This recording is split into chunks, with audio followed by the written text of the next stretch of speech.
Naturally endangered black-fronted terns have been handed a big advantage in the ongoing battle against braided river predators on the Clarence River, Waiau Toa. Aerial weed control will take place in April after surveys of nesting islands indicated weeds were growing back. Weeds reduce the viability of nesting sites and force black-fronted terns to nest in risky sites more prone to predation or flooding.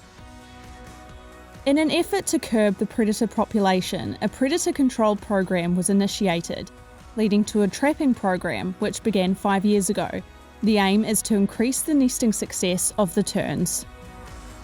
In 2016, the Kaikōura Water Zone Committee committed $250,000 of biodiversity funding over 5 years to protecting Indigenous species in the catchment through ongoing weed control and pest management. The committee has funded weed control in the Waiau Toa since 2016.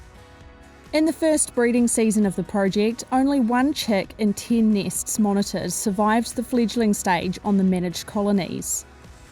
But 2 years on in the 2017-18 breeding season, that number had risen to almost 6 chicks per 10 nests monitored.